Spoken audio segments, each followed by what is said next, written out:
Saya ingin kembali kepada awal Ma'iyah. Dulu itu saya pernah ngomong mengenai 3 jenis kiai. Kiai ceret, kiai gendong, kiai talang. Kalau kiai ceret itu pokoknya ya ceretnya itu kalau ngambil di universitas, ngambil yang sudah ada di mall, di warung, di kafe gitu ya. Itu kan tidak akan mengubah apa-apa, Anda menjadi konsumen dari produksi zaman, produksi peradaban. Nah, sebenarnya seluruh masalah keduniaan yang kita bicarakan sampai soal AI tadi itu sebenarnya sudah saya serahkan, saya percayakan kepada Sabrang. Sehingga saya, dan Sabrang bisa mempetakan itu sedemikian rupa itu. Itu karena Sabrang itu anak saya, sorry ya. Tapi Sabrang mengatakan karena dia itu bapak saya gitu. Pokoknya dibalas saya harus deh. Nah itu teman sekalian, jadi mohon bulan depan dipastikan Sabrang bisa ke sini untuk mengelaborasi semua yang sudah kita diskusikan. Jadi bulan depan akan merupakan pendalaman atau perluasan atau penyungguh-nyungguhan atas konten-konten yang malam ini kita bicarakan. Jadi dan tetap akan jazz ya, tetap akan menarik, tetap akan indah gitu loh. Terus saya mohon gini, karena kalau saya itu cuma kiai talang mas. Jadi kalau Allah kasih, saya kasih Anda, bocor ke Anda gitu dok. Kalau Sabrang itu kiai gentong, bahkan cocoknya kiai sumur. Kiai sumur artinya dia mendapat dari hujan dari langit, dia juga menyerap dari bumi. Itu kalau sumur gitu ya. Nah, gentong kan apa namanya cuma diisi dari sumur gitu kalau gentong gitu ya. Nah Sabrang itu punya penguasaan yang di wilayah-wilayah yang saya tidak menguasai. Jadi saya ngakuin bahwa dia untuk hal-hal yang seperti yang Anda omongkan tadi semua itu, dia sangat menguasai itu. Dan dia sudah punya rencana-rencana ke depan sedemikian rupa. Suatu hari akan ada perubahan yang Anda semua tidak akan pernah duga. Dan Indonesia juga tidak akan pernah menyangka gitu ya. Dan jangan khawatir dengan AI sebenarnya, karena kalau Anda kiai ceret, Anda pusing sama AI. Gitu. Tapi kalau Anda membangun diri Anda menjadi kiai sumur atau kiai talang minimum ya, maka yarzuqhu min haitsu la yahtasib. Loh semua yang ada di AI itu kan karena kita yang karena umat manusia, itu kan kayak lauhul mahfudnya manusia ya. Data-data dimasukin bermiliar-miliar gitu. Tapi kan yang masukin manusia sendiri, levelnya level akal saja. Jadi kalau dia menjawab sekian ribu artikel itu cuma simulasi dari data-data yang sudah kita masukkan. Tapi jangan lupa bahwa hidup kita itu kalau Anda sumur dan Anda talang itu sumbernya tidak hanya seperti mall atau kiai ceret tadi, sumbernya bisa dari Allah langsung dan saya secara pribadi tidak punya kecemasan apapun terhadap AI itu karena saya sudah terbiasa. Jangankan ilmu, jangankan omongan saya. Duit saya aja dari Allah kok. Saya nyekolahin anak, saya nyangoni kiai kalau Ma'iyah di Jogja di mana itu saya dari Allah. Artinya saya itu dikasih Allah itu duit dalam arti yang sebenarnya. Bukan hanya ide, bukan hanya ilham atau karomah atau apapun atau laduni segala macam yang diomongkan orang-orang. Bahkan uang pun saya dikasih Allah. Makanya saya pernah ngomong kepada Anda bahwa rizki itu ada 3 macam. Rizki jual beli, rizki dol tinuku, kapitalisme, antar manusia. Terus ada rizki dari sodakoh. Anda berkelakuan baik, Anda amanah, maka Anda dapat rizki dari bidang-bidang yang tidak Anda sangka-sangka. Maka Anda lancar gitu. Terus ada rizki yang ketiga itu yang seperti ibunya Nabi Isa, Siti Maryam atau Bunda Maria itu dikasih rezeki langsung sama Allah melalui malaikat Jibril gitu ya. Dan Anda bisa mencapai level itu, mencapai makom itu bisa. Saya kalau dalam keadaan sangat mendesak itu saya didatengin orang yang ngasih duit saya. Kadang-kadang ditaruh di almari saya mau sisiran ada duit, sak gembok. Kadang-kadang saya di airport dileboni Cak Nun nggih. Nggih Bu. Terus dia njupuk duit sak gebok di plastik ono telupukno tas Mas pun selamat berjuang ya. Selamat berjuang. Oh, Gusti Allah ono ya ngene. Oh alah. Saya naik pesawat dari Jogja ke sini ya. Terus saya dapat tiket dari panitia VIP jadi paling depan. Terus ada orang VIP juga di paling depan. Tapi saya bukan orang Madura. Yang keliru duduknya paling depan karena dia datang paling awal. Ya. Yang dia perlu saya sudah jam 3 pagi, saya sudah kesini, masuk saya duduk di belakang lu. Terus terpaksa para pegawainya bilang, lupa yang depan ini ke Medan, yang ke Surabaya yang di belakang Pak. Nah saya di depan terus ada Cina Mas. Jadi makanya saya tidak pernah rasis Mas. Karena saya sering didatangi Cina-Cina yang aneh-aneh seperti itu, yang pasti bukan manusia itu. Pasti disuruh Nabi Khidir gitu ya. Apa siapalah gitu, pokoknya entah gimana itu. Terus Cak Nun turun Cengkareng, ya iya masuk turun Heathrow London gitu. Ya mesti aja Cengkareng. Nanti ikut saya Cak. Kemana Pak? Wis pokoknya melok. Gitu. Terus meneng turu deh. Aku ya turu Mas. Mudun Cengkareng naik taksi Cak sama saya Cak. Terus numpak taksi nang bank Mas, di Pluit situ. Mampir bank. Taksinya di depan bank. Pak, tolong tunggu di sini dan jaga Cak Nun ya, saya masuk sebentar. Terus dia mlebu nang bank Mas, metu nggawa sak gobok dhuwit iku. Wis Pak iki gawe berjuang, selamat berjuang. Mbok aku. Wis. Gusti Allah nek gawe drama iki aneh-aneh, top itu. Itu saya mengalami itu beratus-ratus kali Mas. Anda tahu kan saya enggak punya kerjaan. Gimana saya nyekolahin Sabrang ke Kanada. Meskipun tak bikin tirakat di sana ya, tak kirimi duit, tak jarno ae, tak sopo, wis tutuk tak gurung koyo gak telepon, tak jarno ae pokoknya. Karena kepengin dadi anakku ya kudu tahan banting kan gitu kan. Terus mobil saya ditabrak dari belakang oleh bis Mas. Jenenge bis apa sih? Opo Jaya lho, bis Tulungagung Mas. Apa? Harapan Jaya, tabrak. Terus aku mudun riak Mas, kaca belakang pecah terus begasine iku ya mendelep ngono Mas. Terus aku langsung mudun, saya sama adik saya namanya Nadroh ya. Roh entene aku tak nang bise, tak parani supire. Terus saya naik bisnya. Kondektur semua suruh turun. Duitnya dikembalikan ngono aku. Tadi aku diktator Mas. Fir'aun aku. Suruh semua turun. Duitnya dikasih dikembalikan. Terus supirnya, Pak sampean niku bingung ta? Atine sampean kok sampai nabrak-nabrak kula. Nggih Cak kula niki kajenge mantu dereng duwe dhuwit. Dia bilang gitu. Oke, sampean nek kecelakaan ngene iki perusahaan sampean ngewangi ta gak? Nggih insyaallah. Ayo sampean telepon saiki. Nek direkturmu gak gelem ngewangi aku sing nguring-nguring ngono aku. Terus dia telepon, terus mobil saya, bisnya sama bis tak giring ke Jombang, tak taruh di depan rumah kakak saya, terus parkir di situ, terus wonge supirnya sak kernete, sak kondite tak jak mlebu nang omahe cacakku, terus aku takon, Mbak Tin, kak saya tuh Mbak Tin, Mbak Tin, cik ono sarapan nih Mbak, ki dikai wong papat iki sarapan, jadi tak jak mangan, tadi wonge bingung, iki tak pikir kate diantemi aku iki, dadak jak sarapan, wareg guys, saiki nang bengkel Mas ya. Terus sudah diperiksa, ini waktu itu kan masih duitnya belum semahal sekarang ya.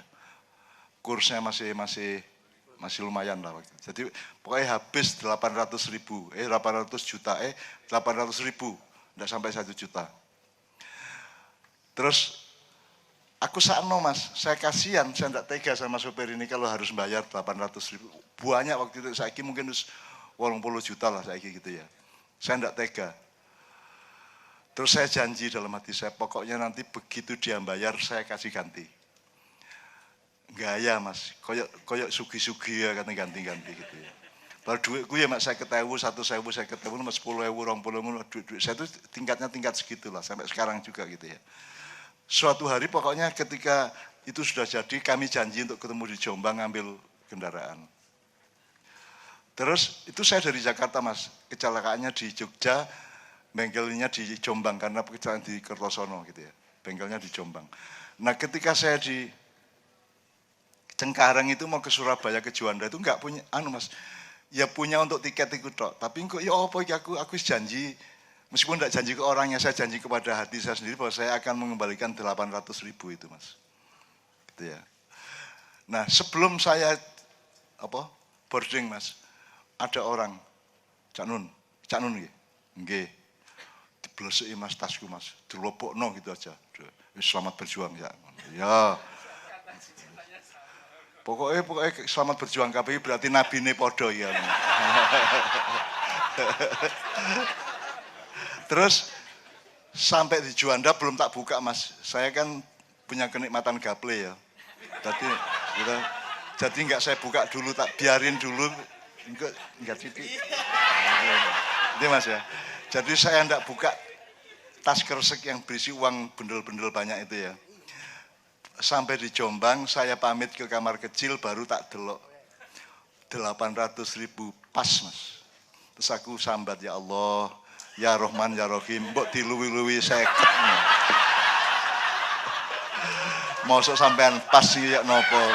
Iya ngono ya Allah. Ya sampean luwi 50 digawe tuku bensin nang Jogja. Jadi malaikat guyu ku anjen dapur ngono kan. Jadi teman sekalian, AI itu tetap bikinan akal manusia. Jangan khawatir. Dan hidupmu itu kan bersama sesuatu yang lebih tinggi dari manusia juga. Dan itu kamu alami sehari-hari toh Mbak. Tiap hari kamu mengalami itu, cuman kamu tidak perhatiin aja. Tiap hari kita mengalami min haitsu la yahtasib. Sesuatu yang terjadi, yang kamu dapatkan, yang di luar hitungan akal kamu. Min haitsu la yahtasib. Karena Allah itu maha menghisap itu. Jadi Allah itu kan di ayatnya itu ayat At-Tolak ayat 2 dan 3 ya. Jadi Allah itu janji kalau kamu bertakwa itu waspada bahwa Allah itu ada terus loh ya. Kamu jangan ngawur gitu ya. Itu takwa artinya. Kalau saya tidak berarti tafsir yang selama ini salah enggak. Tapi aku menafsirkan takwa itu sama dengan waspada. Waspada itu utuh semuanya. Waspada ada istrimu di rumah, waspada ada anak-anak di KC, waspada ada kemungkinan ini, kemudian itu ada kendaraan begini begitu, ada macam-macam kemungkinan, termasuk yang nomor satu ada Allah yang selalu mengawasi dan ada malaikat di kanan kirimu yang mengawal kamu. Kamu waspada terus gitu ya. Barang siapa bertakwa kepada Allah maka Allah akan kasih dua. Ya ja'allahu makhrajan wa yarzuqhu min haitsu la yahtasib. Allah akan kasih jalan keluar atas apapun yang kamu alami, problem-problem. Allah janji itu, asal kamu waspada terhadap kebesaran dan kemurahan Allah itu ya. Jadi ya ja'allahu makhrajan, memberi jalan keluar kepada masalahmu. Terus kemudian yang kedua, wa yarzuqhu min haitsu la yahtasib. Anda dikasih rezeki melalui jalan yang tidak kamu duga-duga. Terus yang kedua, wa may yatawakkal 'ala Allah, barang siapa bertawakal pada Allah. Jadi tawakal itu artinya Anda mewakilkan sesuatu kepada Tuhan yang kamu tidak bisa. Jomblo-jomblo ngelamar gak wani, tawakal aja, tawakal. Lu kan gak rapi-rapi tawakal rek. Tawakal itu mewakilkan kepada Tuhan hal-hal yang Anda tidak mungkin mampu gitu ya. Nah, barang siapa bertawakal kepada Tuhan maka wallahu hasbuh kata Allah. Aku jadi manajer urusanmu kata Allah. Ini serius. Janji Allah langsung. Wallahu hasbuh, Allah menjadi manajer urusanmu yang kamu pusing tadi itu. Terus yang kedua tadi, keempat berarti ya. Takwa tadi 2, tawakal 2. Innallaha balighu amri qad ja'alallahu likulli syai'in qadra. Jangan khawatir kamu tidak berani ngelamar sama perempuan itu ya. Allah yang akan melamarkan dengan ilham yang namanya mawaddah. Nanti anak itu kok ngipi, ketok raimu kayak bedes gitu kan. Gitu. Jadi itu sangat teknis dan sangat nyata Mas. Dan itu jangan tidak percaya. Lah kalau kamu sendiri tidak percaya sama janji Allah, terus Allah ya rasa-rasan dapurmu gak percaya sebab wis ngono matek-matek dhewe kono kan gitu. Saya percaya Mas sama Allah, percaya 100%, yakin saya. Karena saya tidak mampu, maka Allah janji gitu saya percaya. Ya.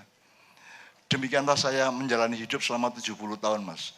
70 tahun saya hidup tanpa profesi, tanpa pendapatan, tanpa income, tanpa gaji, tanpa segala macam, tapi saya bisa, alhamdulillah Allah kasih kemampuan bikin macam-macam itu ya. Termasuk mobil saya banyak, karena istri saya sangat ngerti jenis-jenis mobil. Cuman Rubiconnya sedang saya buang. Ndak ganti Rubicon nek rebu paing tuh ya aku, nek Rubicon ganti gitu ya. Jadi gitu Mas ya, Mbak ya, tolong Mbak ya. Keyakinanmu itu akan membuat Allah lega dan merasa dipercaya, maka Allah akan murah sama kamu. Kalau kamu tidak yakin sama Allah, Allah tidak punya alasan dong, kon gak percaya karo aku. Lalu apa tak kayak bapak tak jar-jarno kon gitu kan. Jadi Anda yakin sama Allah. Itu yang namanya iman, ya. Kenapa kita yakin? Kenapa kita beriman? Karena kita tidak mampu kecuali ditolong oleh Allah, gitu ya. Nah, Ma'iyah juga begitu kan. Saya kan tidak bisa ini membawa Ma'iyah ke dunia. Padahal kalau dalam kalau ngelihat kontennya Ma'iyah Mas ya, konten ilmu-ilmu dan pengetahuan Ma'iyah dan nuansa kegembiraannya dan perdamaiannya, forum rakyat yang sejati yang luar biasa seperti ini di mana-mana ya. Itu dibutuhkan oleh orang Indonesia atau oleh seluruh dunia. Seluruh dunia membutuhkan seperti ini. Gitu loh. Dan Ma'iyah ini ajaib Mas, ajaib itu artinya, makanya saya wiritannya itu wallahul ladzi la ilaha illa wa alimul ghaibi wasyahadah warrahmanur rahim, wallahul ladzi la ilaha illa wal malikul quddus salamul mu'min azizul jabbar mutakabbir subhanallahu amma yusyrikun wal khaliqul baril musawwirul asmaul husna. Itu urutan peradaban dibangun tuh seperti 14 asma Allah itu gitu ya. Supaya yang awal itu alimul ghaib. Kalau kita ini kan muta'alimul ghaib, kita belajar untuk mengetahui keghaiban dari Allah. Allahnya itu mengetahui yang ghaib gitu loh. Dan ini semua ghaib. Ghaib ini. Dan ini tidak hanya di KC Mas, di mana-mana. Dan sama perilakunya. Sama perilakunya anak-anak Ma'iyah itu. Cangkeme podo ya. Nawakali ku podo gitu ya. Kecerdasannya itu sangat usil gitu ya, macam-macam gitu ya.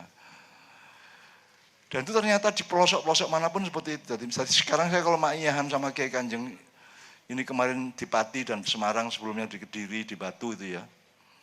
Itu lu kok sama ya fenomenanya ya. Mau di Batu, mau di Jakarta itu, jadi perilakunya jamaah kepada saya itu sama. Jadi di Padang Bulan apa di manapun ya itu, kalau saya keluar Tanjung mereka langsung bikin barisan Mas, kayak pramuka ya Mas. Terus nanti ada sing bagian security-nya dari Ma'iyah itu yang ngatur supaya tidak tertib lah gitu ya. Itu sama. Loh kan tidak ada yang merencanakan anak-anak Ma'iyah itu baris seperti itu. Kalau saya jalannya 1 kilo ya baris 1 kilo Mas. Dan saya harus menyembunyikan diri cepat-cepat. Kalau enggak nanti mereka ngetut. Saya di Purwokerto itu sampai menjuru stasiun di parani arek-arek kok. Tak tinggal Ma'iyahan jam 10 saya pamit ke stasiun. Di kono wis Ma'iyahan arek-arek. Yo para arek. Jadi anak Ma'iyah itu memang orang-orang yang itu Ma'iyah itu ruang rindu lah. Nek cari Sabrang ya. Kita tuh kangen satu sama lain dan itu misterius Mas. Ini tak delok-delok apa sih? Ya pokoknya seneng, di sini kan seneng gitu. Pokoknya kangennya bukan kangen private ya, kangen sosial. Dan itu di mana-mana. Meskipun bukan orang Ma'iyah. Kemarin saya di Pati itu kan bukan jamaah Ma'iyah, tapi sama perilakunya. Barisnya juga sama dan mereka semua tidak salaman seperti sebelum pandemi dulu ya. Kalau dulu kan salaman satu persatu ya, sampai gegerku iki melengkung ngene gitu. Ngomongin terus sampai beratus-ratus itu sampai 2-3 jam itu ya. Sekarang kan anak Ma'iyah aku ndak salaman ndak apa-apa kok.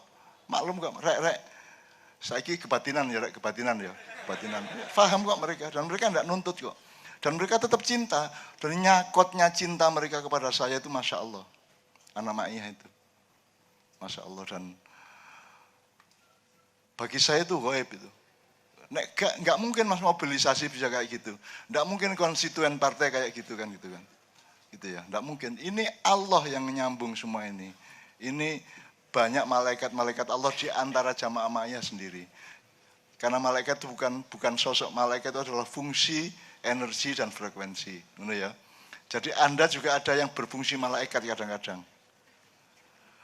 Di Jogja itu ada pelawak, ada pantomimer namanya Jemek itu. Jemek Supardi ya, di Twitter kan ada itu, di medsos kan ada. Itu kalau ketemu saya, nek tak kei 200.000 Ustadz sampean cak saya ini. Nek tak kei 3.000, tak kei 300.000 kiai sampean. Tak kei 500 meh nabi sampean. Diancuk aja. Nek tak kei 1 juta juru selamat dan nabi sekaligus. Itu saya punya teman-teman yang sangat indah seperti itu, Mas. Tentu memahaminya gimana kalau tidak dengan keindahan. Indah itu. Meskipun dia ngawur juga gitu. Tapi saya selalu kasih dia. Karena dia kadang-kadang belum saya kasih dia iki Ustadz po Kiai. Oke teman sekalian, kita tepuk tangan semua dan bahagia bersyukur kepada Allah Subhanahu wa taala.